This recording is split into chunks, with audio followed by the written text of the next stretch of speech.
There guys, got a bottle on the bar right here. Deck is there. It is complete. What's up guys, and welcome back to Adventure Archaeology. If you're new to the channel, my name is Brandon, and today we're going to be headed out to a local creek/river in search of antique bottles. Some of the bottles here in the state of Alabama can be worth thousands of dollars. We don't always find them, but every now and then we do find some rare ones.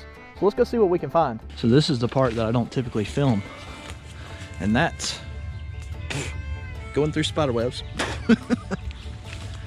Beating through the bush, trying to find a clear path down to the creek.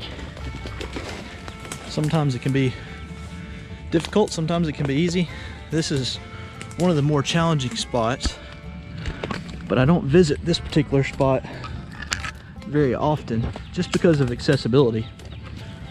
That's one of the things you always have to think about, is how hard is it to get into the water, how hard is it to get out, and also, do you have a good place to park where your car or your truck or whatever you got with you will not be broken into. And this is one of the more sketchier spots, without a doubt. Looks like I can see water down there. We're getting close.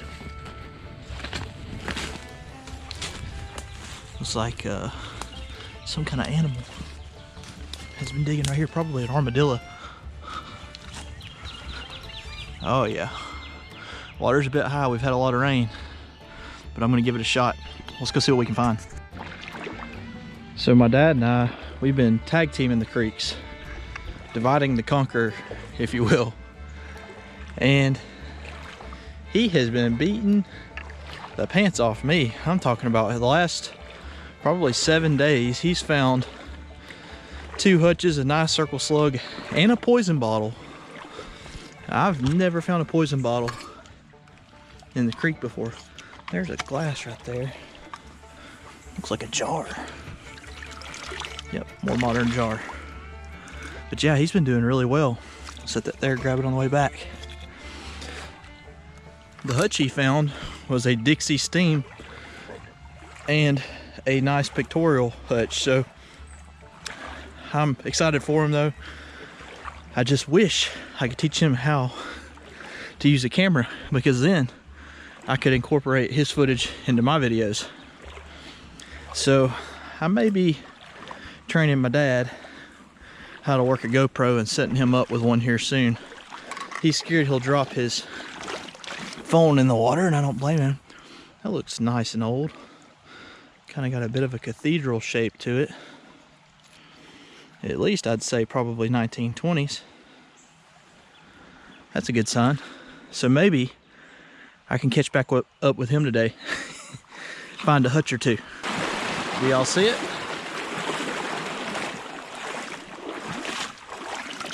Oh, it's broken. Dadgummit. Looks like it would have been one of the common Hemingway insulators. That whole backside is gone. That stinks. With it sticking out like that though on this rock bar, it didn't make me feel good about it. Looks like there might be another one that's broken right there. That's odd. Yep, there's a second one. So 2 insulators right here. Guess we'll keep looking, see what else we can come up with. Some of you will recognize that bridge from a past video. It's been quite a while. Last time we were here, we found a Star Bottling Works hutch that was broken half, and a silver or a pewter tray. I believe it was from Jackson, Mississippi. I forget. Clayton was with me. Right here, I can't really tell how deep it is, so I'm having to walk kind of slow, because sometimes, depending on if a tree has washed across the creek or if there's some big rocks, it'll all of a sudden create a deep spot, and you'll basically walk off a mini cliff. And you don't want to fill your waders up. That's the last thing you want to do, because if you do that, it takes a long time to dry your waders out. Even if you hang them upside down and put them in the sun, it can take a week sometimes. That's a really cool bridge though. I think the earliest concrete bridges in Alabama were made right around the turn of the century, like 19, probably 04 or 05, so definitely hutch territory.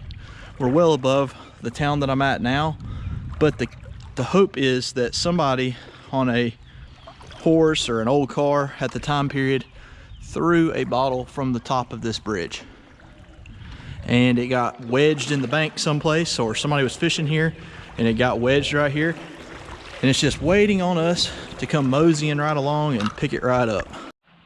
Thought I smelled something pretty rank. There's a dead bird. I forget, I should know with those feathers, is that a turkey or is that a hawk? I think it's a hawk. It's hard to say. It's a big bird either way. And I don't know what got it, but something did. Might have been a snake. Maybe he swooped down and grabbed up a water moccasin and it got him. I don't know. That's a little bit odd. When you get into these deep, muddy parts like I am right now, it's all the way up to around where my belly button is. And you can't see the bottom. And something bumps your leg, it can be a bit unnerving. Not enough for me to get out of the water and not find a bottle, but makes you question what it is. Big catfish, snapping turtle, alligator gar, snake, or the random alligator that I've never seen in this creek. You never know what it is. You just got to keep going though. Tell yourself it won't bother you, and I have to say I've never had anything bother me. Now that I said that, I'll probably get attacked by a bull shark. Only kidding. You can see there's a big collapse right here. There's a bottle sticking out right there. What could it be? And is it whole? Alright, it's a crown top. I know that much. Get it out of the mud. Oh yeah, now we're talking. Catching up with you, Dad. Nice circle slug pioneer. In great condition because it was in the bank instead of being rolled around the bottom. So that means that one will clean up and look brand spanking new. That's the kind of stuff I like to see. So a lot of people are what's called variant collectors. And a variant collector is somebody that wants one of every type of bottle from a particular bottling plant. So with this one being aqua colored, it's actually a bit tougher than the clear variant. And just by a little bit, I mean not a ton, doesn't make a huge difference on the value, but it is more valuable. Something else to point out in this bottle is right there. That's actually a mold mark, and some people call them straw marks, like a piece of straw fell into the mold while it was being made, and then it's imprinted on the bottle. But it could be as simple as just a mold imperfection that developed over time too. That's still pretty cool. Anytime I find one of those, just to think about what may have been laying in that mold. All right guys, I just picked up this hutch top right here, and sadly it's broken, but it is going to let me show y'all how this thing works. You can see how the wire stopper is sticking out of the top. That's actually how it would be whenever you would buy it from the store. You can see the rubber seal is in the bottom. When you're ready to drink it, we would just push down just like that. It would release the contents of the bottle, and then you could drink what was inside of it. Pretty cool. At least y'all can see how it works now. All right guys, got a bottle on the bar right here. Neck is there.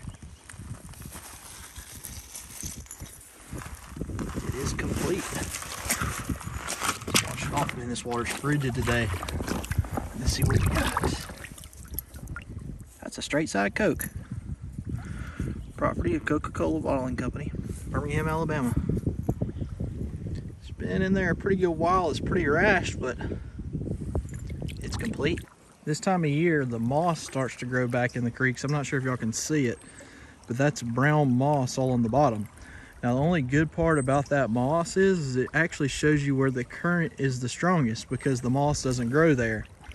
Ultimately, we want to follow the trail of the clean bottom. For one, it's going to help us see the bottles, but for two, we know that the sand and the dirt and everything that's on the bottom right through there has been moved and hopefully revealed more bottles. All right, I got a broke one right here. Oh, it's a nice Circle Slug Pioneer. That'll be a good drinking glass. There's no chips or cracks anyplace else, and that embossing is incredibly heavy. That's a really nice one, guys. There again, not everybody gets excited when they find a broke bottle, but I do, because that's going to be really awesome for somebody on down the road. There's a bottle right here. Oh, That would be a very nice old beer. See if I can get the camera to focus.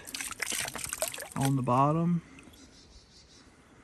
it says C.Mco. And we'll take that for sure. That's like, with that top, it looks like it could be 1890s to right there at the turn of the century. All right, I seem to have hit a little pocket right here. I see a broke Coke over here. This one right here has caught my interest. That's a Chericola, and it's complete. I thought that it was broken, but it's not. That's from Birmingham, Alabama. That's another one that has been rolled for a long time. That embossing's almost gone. Still pretty nice. I think I can clean it up and get it where we can at least see the embossing on it. There's the Coke right here. We'll see about it. Oh, I'm getting my jacket wet. That's a Pat D from Birmingham. That'll be one we can cut. We'll set these down right here while I grab the other bottle that I see right here. It's funny how these little catch points just happen. That's gonna be a Try Me with a snap top from Birmingham. There again, that's a very nice drinking glass. Can't beat those Art Deco bottles. And they're cool because they have a line already right there, and Nick cuts them right there and then rounds it, and they look fabulous whenever he gets done with them. Well, I think that's all I see right here. Not bad, 3 bottles in one spot. All right guys, I wanted to take this time right here at the end of the video to show y'all a couple of drinking glasses that I'm about to get out. I know a lot of you that are new to the channel may not have actually seen some of these that are complete. In the big tube, I've got a Budweiser from the 1890s. On the right, I've got an early, probably 1903 to 1905 Camel Hutch that sadly had a sheared top. It's going to make a fantastic drinking glass. So let's go ahead and get these out. I'll let y'all take a look at them and see how they look. All right guys, just got these two out. As you can see, that Budweiser turned out fantastic. That thing spent 5 days in the tumbler with 1200 grit. The grit eventually wore down and turned into a polish, and that's why it turned out as pretty as it did. Now the Camel on the side, you can see it's still kind of hazy. It spent 3 days with 1200 grit. It's a softer glass, so I have to be a little bit more cautious with it. Now I'm going to put some aluminum oxide in there, and it's going to spend another couple days in the tumbler to get it where it looks fantastic. Never fails though. Every week I have somebody ask, how do you cut the bottle? How do you get the lip like that? Antique Bottle Glasses on Facebook. That's who I send them to. That's how I get them done. I don't have the skill set for it. And just like I tell everybody, anybody can cut a bottle. But to get that really nice rounded lip, that takes a special hand and special tools. And Nicholas has all that. So it's worth the time to send it to Florida and have him take care of it. There again, I'm super impressed with these. This one's still got some work to be done on it. But overall, I just wanted to show them to y'all. Either way, we'll catch you guys in next week's adventure.